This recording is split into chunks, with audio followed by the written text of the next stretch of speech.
Nous sommes en direct sur TV Finance et nous retrouvons Christophe Grosset, responsable des produits de bourse chez Unicredit. Bonjour Christophe. Bonjour Anna. Donc, on parle avec vous ce matin des volumes et sur les produits de bourse à Paris. Oui, exactement. Donc, une semaine qui a été relativement active sur les produits de bourse. Donc, en tout temps, comme vous le voyez, je suis aujourd'hui à Rome, donc toujours en Italie, mais où le temps est relativement clément. Donc, on espère que ceci se traduira également sur les marchés. Donc, pour revenir à notre marché parisien des produits de bourse, une semaine bien active. Donc, on était un peu en retard sur le début du mois. On atteint à présent 184 millions d'euros échangés quand même depuis le début du mois, ce qui est relativement encourageant. On s'y attendait, on en avait parlé ici même, il y avait une phase de relative attente de la part des investisseurs. Un premier trimestre qui finalement s'était, tout au moins en termes de performance des actions, pas vraiment bien passé, hein, donc on s'attendait peut-être à mieux au vu du mois de janvier. Ce qui se passe, c'est qu'on sent un vrai changement dans le sentiment des investisseurs, puisque depuis en fait une semaine, on a des marchés, enfin depuis le début du deuxième trimestre, on a des marchés actions qui finalement se comportent pas mal, surtout côté européen. Et ça, en fait, cela traduit clairement un retour de l'appétit au risque de la part des investisseurs. Ça, je pense, c'est l'élément qu'on peut retirer des dernières séances. Donc, naturellement, dans les produits de bourse, ça se poursuit, hein, donc 184 millions, on le disait. Alors, qu'est-ce que vont aller traiter fondamentalement les investisseurs en termes de produits? Donc, on reste sur des produits qui sont des investissements de court terme. La part du lion a été attribuée aux varans, puisque 23% des échanges ont été faits sur les varans. Là, de nouveau, si on rentre un peu plus dans le détail, 60% des échanges ont été faits sur des produits relatifs à des actions et non pas à l'indice, donc 60% actions, 40% indice. Ça, c'est également un signal intéressant. C'est un signal intéressant. Deuxième catégorie de produits qui suit, turbo open-end best en premier, suivi des turbo open-end classiques. Là, on a la moitié d'actions et en gros 40% d'indices et 5% de matières premières. Alors c'est vrai est-ce que vous pensez que c'est lié à la publication des chiffres d'affaires justement de toutes les sociétés, cet arbitrage en faveur des actions, des produits sur actions? Oui, tout à fait. Donc on l'avait anticipé. Donc j'espère que nos investisseurs ont suivi cette approche. Hein. C'est-à-dire que la campagne de résultats, c'est une annonce. Le marché peut réagir à une annonce. Donc pas que le fait que le résultat soit intrinsèquement bon ou mauvais, mais qu'il y a un décalage par rapport à l'attente du marché. Et c'est là-dessus qu'on peut en fait gagner. Hein. Donc ce qui est important sur ce type de stratégie, c'est de le faire avant. Et puis l'instrument qui est peut-être le plus adapté pour aller se positionner sur un effet d'annonce, c'est peut-être plus un turbo qu'un varan. Pourquoi? Parce que le varan, on le rappelle, va avoir un effet de volatilité. Or, à l'attente d'un chiffre, ça peut créer une certaine tension sur le marché, donc une petite hausse de volatilité. Et une fois que le chiffre est connu, il n'y a plus d'incertitude. Le chiffre, c'est un nombre, on le connaît. Donc la volatilité tend à baisser à moins qu'il soit vraiment très très loin et très très loin négativement par rapport aux attentes. Donc se positionner avec quelques jours avant la publication et effectivement dans la matinée qui va suivre la publication, déboucler sa position en positif ou en négatif, c'est la stratégie. On a fait d'ailleurs une petite vidéo là-dessus disponible sur notre site. On l'a dit, donc un retour de l'appétit au risque des investisseurs.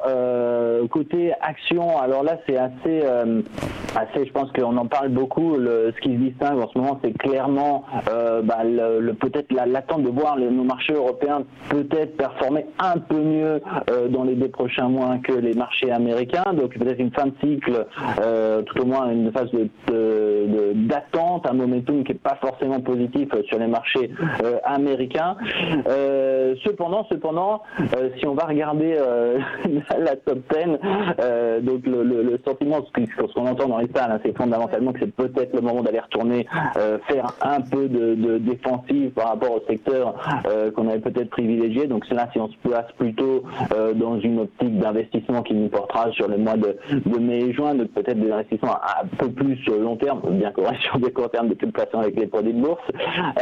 Dans les valeurs qui se sont distinguées, alors ça il faut quand même le remarquer, cette semaine la première action, enfin l'action la plus traitée a été Tesla. Bon, Tesla, il y a eu beaucoup de news, beaucoup d'activités, et donc ça a représenté quand même 2% des volumes, ce qui est important pour une action. Hein. Donc Tesla, Crédit Agricole, Vallourec, Total, Renault, enfin ça c'est la top 5 sur les actions. Clairement là on retrouve les secteurs sur lesquels il y a le plus d'actualité, plus d'appétit au risque. Donc ça on l'a dit aujourd'hui, la nouvelle c'est qu'effectivement on ressent, et ça on a des indicateurs, je ne vais pas rentrer dans des détails trop techniques et en dire, mais on a des indicateurs qui nous permettent de mesurer ce retour de l'appétit au risque en mesurant un certain nombre d'indicateurs macroéconomiques.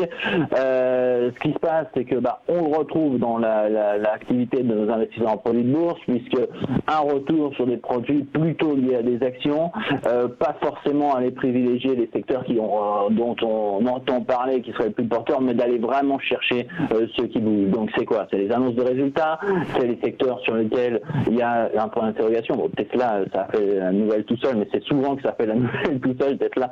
Donc c'est sûrement une valeur qui reste, qui va s'installer dans notre top 10. C'est peut-être une entreprise liée aux matières premières, non? Alors, sur les matières premières, vous le voyez dans notre top 10, la seule qu'on pourrait, mais là c'est un domaine beaucoup plus large, c'est Total, bien que Total soit une action qui quand même, c'est pas seulement pétrole, c'est beaucoup de choses. Donc maintenant ça va être gaz et électricité en plus. Donc exactement, donc c'est beaucoup de choses, donc c'est pas forcément lié aux matières premières. Non, l'activité sur les matières premières reste pour l'instant marginale en termes de produits de bourse. La seule catégorie de produits, on va les retrouver, c'est avec sur des turbos baisse ou des turbos illimité baisse ou turbo illimité classique, où ça va représenter 5% des volumes. Et là encore, pour l'instant, l'action, le sous-jacent le plus utilisé reste l'or. L'or, bon, c'est pas mal en termes de volume, hein, puisque ça a représenté quand même 4% des volumes. Globalement, en termes d'échanges, les matières premières, pour se donner un ordre d'idée, ça va représenter entre 7 et 8% des échanges en produits de bourse. C'est clairement une tendance qui pourrait revenir. Je pense que c'est un peu prématuré de parler effectivement d'une tendance, puisque les investisseurs en ce moment sont vraiment à aller chercher des actions qui bougent. Donc secteur auto, c'est tailler la part du lion, puisque Tesla, Volkswagen, Renault, etc. sont dans la top 10. Donc c'est vraiment là-dessus que se concentre l'intérêt des investisseurs. Alors remarquez, c'était un peu notre rendez-vous ici, les stability, 2% sur les stability, donc quand on les annonçait, ça faisait même pas 0,5%, donc ça continue à marcher ce produit. Donc je rappelle le concept, une barrière basse, une barrière haute. Si le produit, l'indice de référence reste dans cette barrière, eh bien très simplement, je vais encaisser du zéro, sinon si une des deux est touchée, ça retourne à zéro. Pour toutes les stratégies là-dessus, je vous renvoie également un site internet ou une petite vidéo. Je profite si on a 2 minutes pour quelques petites annonces produits sur notre gamme. Avec ce retour de l'appétit au risque, on a quand même beaucoup travaillé sur notre gamme de produits. Donc pour ceux qui nous suivent, vous avez remarqué qu'on n'a pas émis dans les 2 derniers jours, mais que depuis ce matin, c'est reparti. Donc on repart avec notre cycle d'émission quotidienne, avec quelques surprises. On a émis donc le CAC, des turbos sur le CAC à maturité septembre. Donc ça va nous permettre d'aller, je dirais, faire du trading beaucoup plus long déjà, parce que le turbo classique, on le rappelle, il y a une date de maturité, plus elle est longue, mieux c'est, puisque c'est l'instrument sur lequel finalement on va payer le moins de frais. Donc c'est une nouveauté. Sur les varants, toujours dans une optique trading, la possibilité de jusqu'au mois de décembre d'avoir des produits avec un pas de cotation, donc un strike tous les 25 points. Donc ça c'est également pour affiner son trading. Et demain on représente, et ça pourra peut-être une tendance à suivre dans les prochaines séances, également des produits sur le taux de change. Donc allez suivre ces nouveautés sur notre site. Je pense qu'en termes de trading, avec ce retour de l'appétit au risque, on peut s'attendre à de belles semaines sur les produits de bourse justement de belles semaines dans les produits de bourse. Merci beaucoup Christophe Grosset, responsable des produits de bourse chez Unicredit.